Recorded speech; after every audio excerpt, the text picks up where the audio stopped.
સુરતના સરથાણા વિસ્તારમાં પતરાના શેડમાં ચાલતું જાણીતી બ્રાન્ડેડ કંપનીનું ડુપ્લિકેશન કારખાનું ઝડપાયું। સુરતના સરથાણામાં પતરાના શેડમાં ચાલતું જાણીતી બ્રાન્ડેડ કંપનીનું ડુપ્લિકેશન કરાતું કારખાનું ઝડપાયું। સુરતમાં વાસણ, ટાઇલ્સ, બાથરૂમ ધોવા માટે લિક્વિડ બનાવતી બ્રાન્ડેડ કંપનીનો ડુપ્લિકેટ સામાન બનાવવા માટે સરથાણામાં પતરાના શેડમાં ચાલતું કારખાનું ઝડપાયું।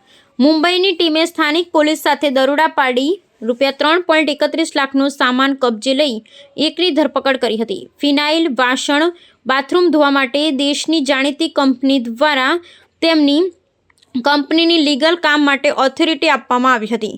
આ ફિનાઇલ કંપનીના નામ, સ્ટીકર અને કેનમાં હલકી ગુણવત્તાનો સામાન પેક કરી બજારોમાં વેચવામાં આવતું હોવાની ફરિયાદ મળી હતી।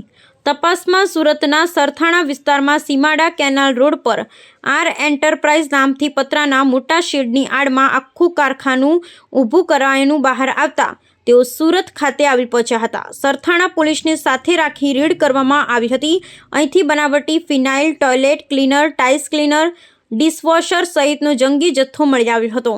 આ બ્રાન્ડેડ કંપનીના સ્ટીકર, કેન, બોટલનો જથ્થો પણ મળી આવ્યો હતો। પોલીસે આ કારખાનું ચલાવનાર અતુલ વજુ ગલાણી રહે મારુતિ ધામ રો હાઉસ સરથાણાની ધરપકડ કરી હતી। બ્રાન્ડેડ કંપનીના સ્ટીકર, બોટલ કઈ રીતે મેળવાતા હતા તે પણ તપાસનો વિષય બન્યો છે। Bureau report, Sunil Ganjawala, Surat.